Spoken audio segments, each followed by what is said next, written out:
Le parti Union progressiste, le renouveau, change de configuration dans son organigramme. Le parti est désormais doté d'une haute direction politique.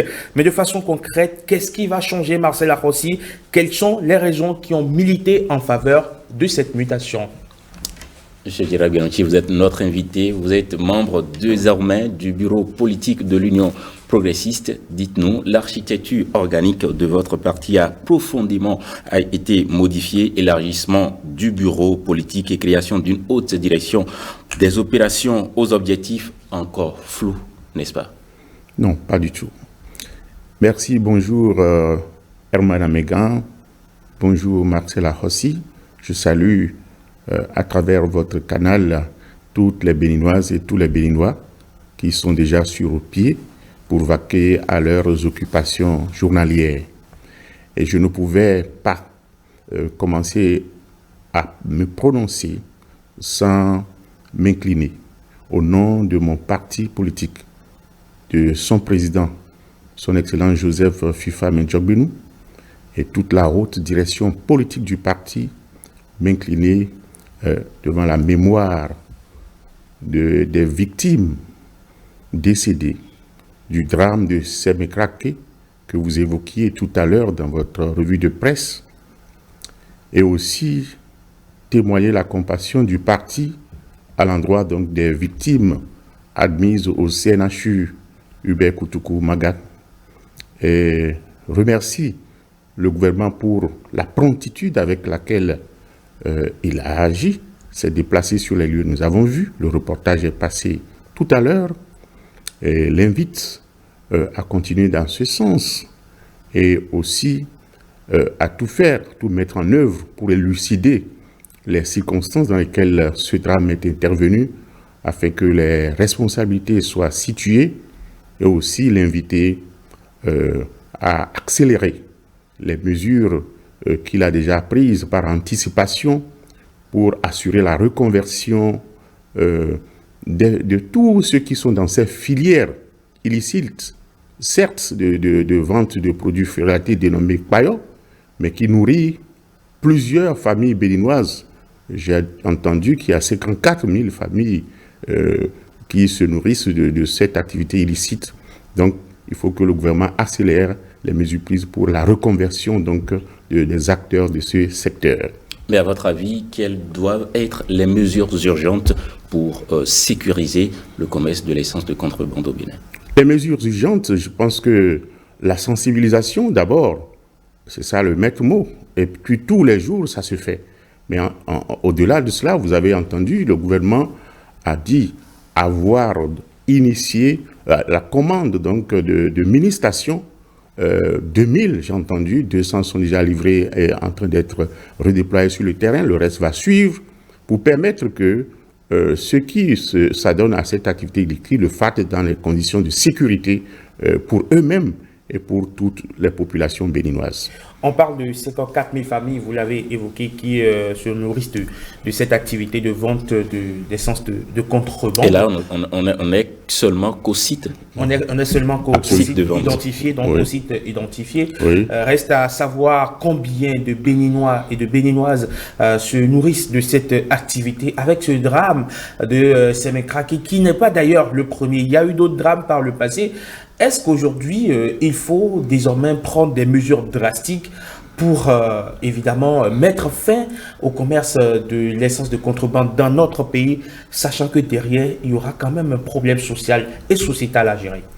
Les mesures drastiques aujourd'hui, je ne pense pas que ce soit la bonne chose. Et d'ailleurs, le gouvernement n'est pas allé dans ce sens. Vous savez que ce commerce illicite a pris du temps à commencer. Ça fait des années, des décennies.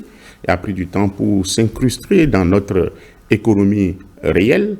Vous voyez, quoi que ce soit illicite, vous voyez le nombre de familles dénombrées, les vendeurs potentiels, les vendeurs de ces dénombrés sont 54 000. Mais j'ai entendu que le gouvernement vient de lancer encore à l'endroit de toutes les communes, de toutes les mairies, que le recensement se poursuive pour dénombrer le nombre véritable donc, de personnes qui s'adonnent à cette activité. Donc je pense que c'est devenu une préoccupation nationale et qui inspire désormais les politiques publiques. Donc dire, aller prendre des mesures drastiques pour mettre fin à cela, je ne pense pas que ce soit la bonne méthode. La bonne méthode, c'est celle-là qui est donc engagée par le gouvernement, à savoir les aider à ceux qui doivent continuer à exercer ce commerce, à l'exercer dans des conditions de sécurité pour eux-mêmes et pour les populations, mais aussi les autres pour le reste, la plupart à les former à d'autres métiers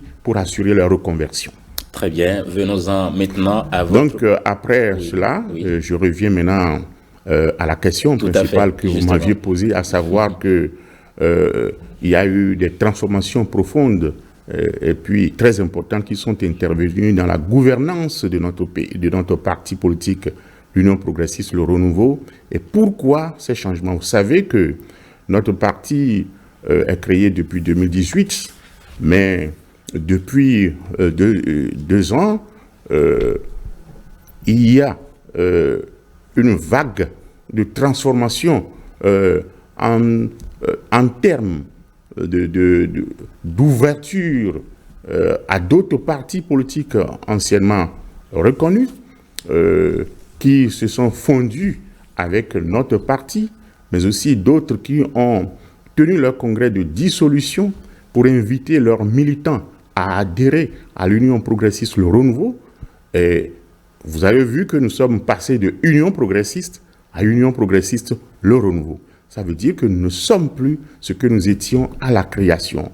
Avec toute cette vague d'arrivées de nouveaux venus, de nouveaux militants, de ceux qui continuent d'arriver, il n'était plus pertinent de continuer à gouverner le parti avec ces instances originelles.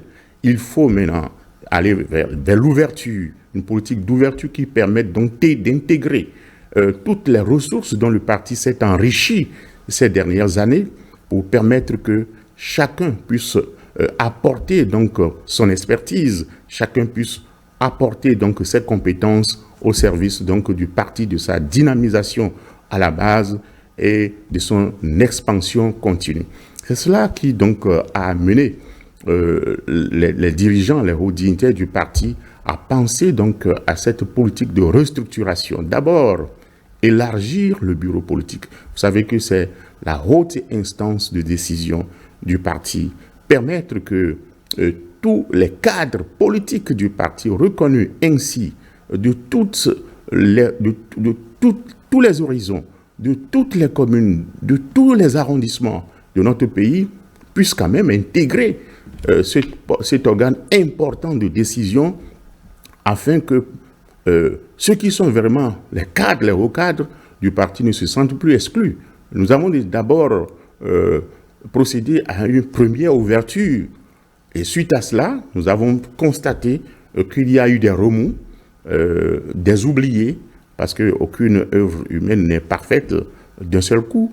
Et c'est pour cela qu'il y a eu cette deuxième phase d'ouverture pour permettre donc de corriger les omissions et intégrer tout ce qui doit être intégré. Désormais, donc, le samedi 23 septembre passé, nous avons tenu une session du bureau politique au Palais des Congrès où nous avons accueilli de nouveaux membres du bureau politique, l'élargissant maintenant à sa taille actuelle.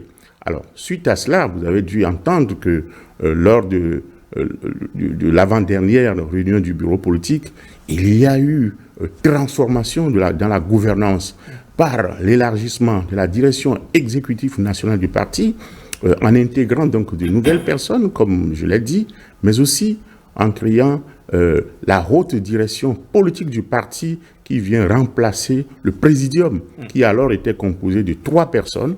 Désormais, la haute direction politique du parti est composée de 9 personnes.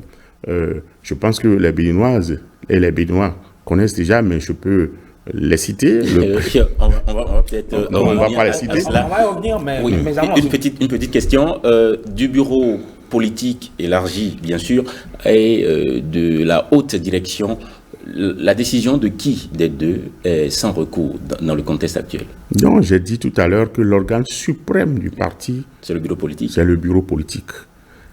Et après le bureau politique, vous avez la direction exécutive nationale qui est l'organe de mise en œuvre des décisions du parti prise par le bureau politique. Quel rôle joue alors la haute direction? La haute direction politique est l'organe central au cœur de la direction exécutive nationale pour conduire les activités du parti au jour le jour.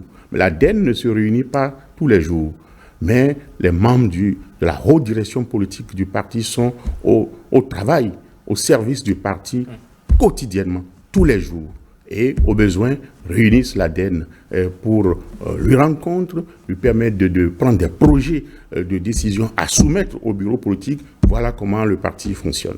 Alors, on va se replonger dans ce reportage de William Aguiar qui était justement à ces assises qui ont consacré les nouvelles, les nouvelles orientations du parti, ainsi que ces nouvelles...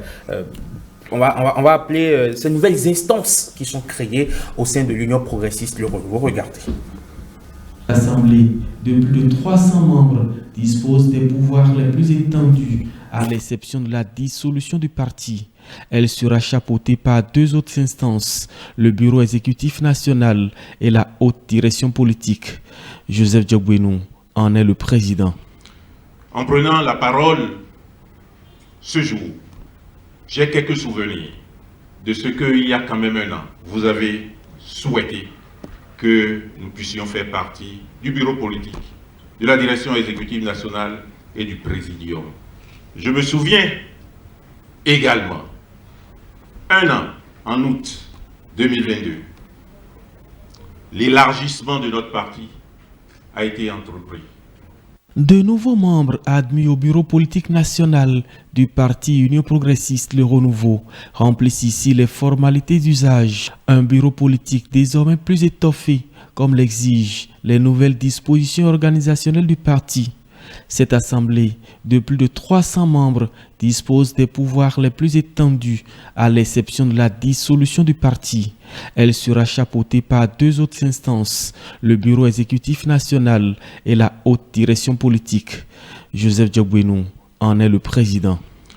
En prenant la parole ce jour, j'ai quelques souvenirs de ce qu'il y a quand même un an, vous avez souhaité que nous puissions faire partie du bureau politique, de la direction exécutive nationale et du présidium. Je me souviens également, un an, en août 2022, l'élargissement de notre parti a été entrepris. Je me souviens qu'avec vous, avec d'autres, avec les militants surtout, nous avons engagé les élections législatives qui ont été conclues le 8 janvier 2023 par la victoire importante qui a été celle de notre parti et qui fait que nous sommes la première force à l'Assemblée nationale. Le parti veut davantage travailler pour maintenir le cap, travailler pour s'imposer dans l'environnement politique du Bénin. Pour y arriver, Joseph Diogbenou appelle au rassemblement, à la discipline et à la responsabilité. Je voudrais que tant et tant de Béninoises et de Béninois nous apprécient, et ils le font déjà, parce que nous sommes disciplinés, parce que nous sommes en ordre, parce que nous sommes des responsables. Le défi aujourd'hui, c'est davantage de discipline. Le défi, c'est davantage de rassemblement. Le défi, c'est davantage de responsabilité. Nous nous donnons rendez-vous sur le terrain bientôt. Le terrain pour l'installation des structures de base du parti.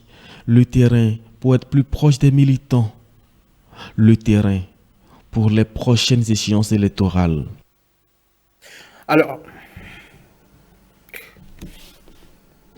Alors Gérard Benonchi, justement, on parle de cette toute nouvelle instance donc, du parti, la haute direction politique. Est-ce que la dénomination même de l'instance, elle n'est pas un peu trop pompeuse, elle n'est pas un peu trop faste? On parle de haute direction politique, ça semble un peu lourd. Est-ce que ça ne peut pas paraître ostracisant pour certaines personnes qui n'y sont pas? Est-ce qu'ils ne vont pas se sentir un peu frustrés? Il y a peut-être le clan des privilégiés et les autres. Non, pas du tout. Je pense qu'à l'Union progressiste, le renouveau, l'état d'esprit n'est pas cela. Vous savez que même si on parlait d'un seul président, vous pouvez donc dire que certains pourraient se sentir frustrés, mais plutôt le parti est composé donc d'une diversité donc de ressources humaines, et on a voulu quand même mettre donc toute cette diversité donc au travail. Voilà pourquoi nous sommes allés jusqu'à 9. Et d'ailleurs, c'est pour coller à l'esprit de nos statuts qu'il avait créé depuis 2018. C'est la haute direction politique du parti qui était dans les statuts. Mais nous avions, n'étant pas prêts pour la mettre en place, nous avions opté pour un organe transitoire qui était donc le présidium. Mais nous avons vu qu'il est temps donc de coller à l'esprit de nos statuts, et c'est ce que nous avons fait. Ce n'est pas nouveau. Et tous les militants Union progressiste, le renouveau, sont habitués à cela depuis la création du parti. Vous collez à l'esprit de vos statuts, donc on ne peut pas parler d'une inspiration qui part de votre visite au Parti communiste chinois. Non, pas du tout. Je pense que si vous revisitez nos statuts de 2018, vous allez voir que c'était déjà dedans. C'est la haute direction politique du parti que nous avions mis dès la création donc, du parti. Ça n'a rien à voir avec notre récente visite au Parti communiste chinois. Non, non, non, pas du tout. Nous ne sommes pas inspirés de cela pour faire quoi que ce soit. Nos statuts existaient depuis 2018 et c'est la dénomination haute direction politique du parti. Voulez-vous dire que ce parti, cette visite ne vous inspire en rien? Non, pas pour le moment, ça nous inspire beaucoup. Nous sommes allés nous instruire, nous inspirer du Parti communiste chinois qui est un grand parti politique, vous savez. Et nous n'avons pas eu le temps de faire ce bilan encore, mais je pense que nous avons fait les rapports, nous restituerons les rapports acquis de droit, cela est au programme, mais je puis vous dire que le Parti communiste chinois pour nous est une école. Et l'Union progressiste, le renouveau. Beaucoup estiment quand même que ce n'est pas une belle école, évidemment, au regard de tout ce qui entoure la politique chinoise. Bon, ça c'est l'opinion de ceux qui le disent. En termes de pratique démocratique, de respect des droits de l'homme. Si l'expérience a permis que la Chine passe de l'état où elle était il y a quelques années, nous savons, pour être où elle est aujourd'hui, qui tutoie les sommets, tutoie même les États-Unis, si on ne va pas dire qu'elle est en train de les détrôner, je pense que si tel est le cas, si cette expérience va permettre de porter un pays jusqu'à ce niveau de développement, je pense que cette expérience mérite qu'on s'instruise. La question est aujourd'hui, c'est le développement doit-il être à tous les prix? Je pense que vous avez dû régulièrement entendre, par exemple, le président de la République, Patrice Talon, dire que ce qui importe, c'est de satisfaire les besoins des populations. Au détriment des droits de l'homme? On n'a jamais dit ça. L'important, c'est de satisfaire les besoins des populations. L'important, c'est de vaincre la pauvreté. L'important, c'est de permettre que la gouvernance permette que l'économie du pays soit transformée, soit au service des populations. Les droits de l'homme, oui, on ne peut jamais dire que c'est au second rang. Mais, je dis, l'important, c'est de satisfaire les besoins des populations. Quel que soit le prix. Moi, je ne dirais pas ça, mais je pense que s'il y avait un choix à faire, je choisirais de satisfaire les besoins des populations. Tournée de reddition de comptes, nous parlons de vos dernières activités. À qui est-ce que l'UPR va rendre compte? Aux militants UPR seulement? Non, pas du tout. Vous savez que quand le député est élu, il est certes élu dans une circonscription donnée, il est originaire de quelque part, mais dès qu'il est élu sur la liste d'un parti, il devient élu de la nation. En ce terme, rendre compte de son activité à ses mandants. Les mandants, c'est toutes les populations béninoises. Et ce que nous avions fait dernièrement, vous avez vu, c'est inédit. Aucun parti politique n'a jamais organisé une activité de reddition de comptes à l'endroit de ses députés. Mais l'Union progressiste, le renouveau, a décidé que cette activité de reddition de comptes soit désormais une activité du parti, que ce ne soit plus l'activité des députés solitaires dans leur circonscription, dans leur commune, étant donné qu'avec la réforme du système... Ça va devenir statutaire? Pas statutaire, mais c'est devenu une activité du parti. Étant donné qu'avec la réforme du système partisan, le pouvoir est donné aux partis politiques à seuls d'animer la vie politique. Je pense que les députés, s'ils sont élus sur la liste du parti politique, ils ne sont plus solitaires, mais ils sont l'émanation du parti. Et le parti doit se sentir derrière eux pour pouvoir les conduire devant les mandats. Nombreux commentaires sur cette activité relèvent que ça n'impacte aucunement le bien-être social et économique même du citoyen. Ah, ce n'est que l'avis de ces commentateurs. Sinon, si nous qui avons fait le tour, nous avons vu que les populations ont fortement apprécié cette descente parce qu'elles ont dit au moins. Maintenant, ils sont venus nous rendre compte avant, quand les élisaient, c'est fini, ça fait jusqu'à l'élection prochaine, mais au moins ils sont venus pour nous écouter encore parce que nous avons des préoccupations.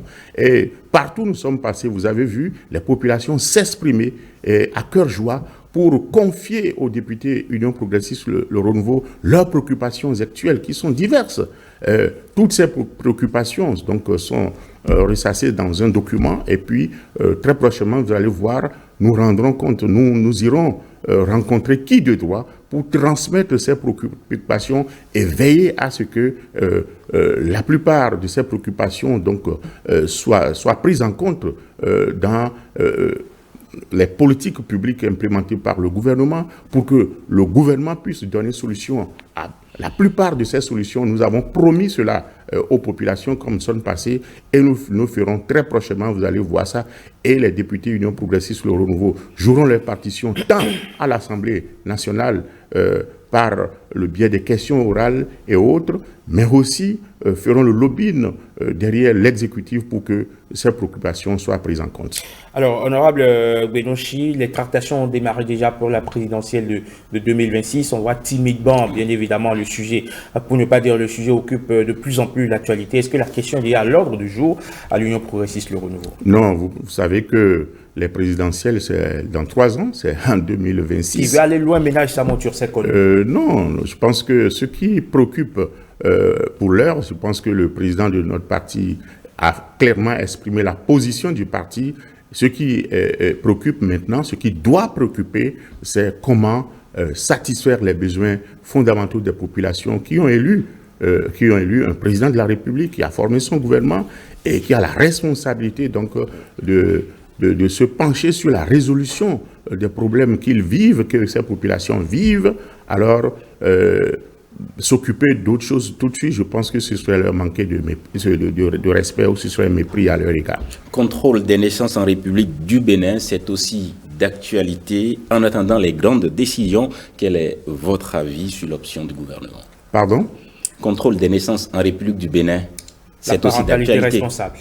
Non, je pense que le sujet n'est pas encore d'actualité. Nous n'en sommes pas saisis au niveau du parti politique, donc je ne peux pas exprimer une position du parti.